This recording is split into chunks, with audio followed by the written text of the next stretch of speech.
సందేశం ప్రారంభిస్తున్నాను, శ్రద్ధగా వినండి. నేనైతే దేవుని కొరకు ఇలాగే ఉంటాను, ఎవరేమనుకున్నా నేను దేవుని కోసం ఇలాగే ఉంటాను అనే తీర్మానం ప్రతి విశ్వాసికి కావాలి, సంఘంలో ఉన్న ప్రతి బిడ్డకు కావాలి.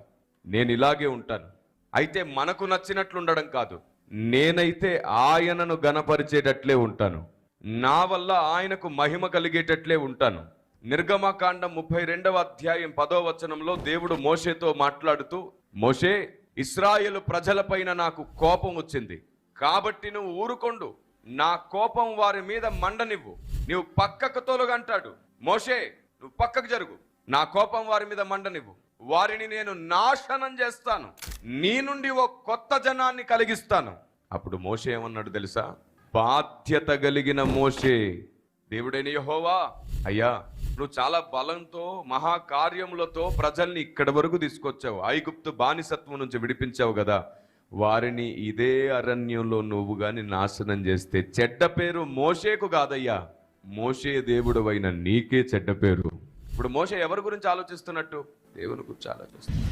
మనం మన గురించి ఆలోచిస్తాం కానీ మోషే దేవుని గురించి ఆలోచిస్తున్నాడు. నేనైతే నాకు నచ్చింది కాదు, నా దేవుడవైన నీకు నచ్చిన దాన్నే చేయడానికి ఇష్టపడతాను, నేనైతే ఇలాగే ఉంటానని మిమ్మల్ని మీరు సమర్పించుకోండి. నేను అదే స్టేట్మెంట్ రిపీట్ చేస్తున్నాను. నిన్ను నీవు దేవునికి అప్పగించుకొని చూడు, దేవుడు తనను తాను నీ జీవితంలో ఖచ్చితంగా అప్పగించుకొని చూపిస్తాడు. ఆమేన్.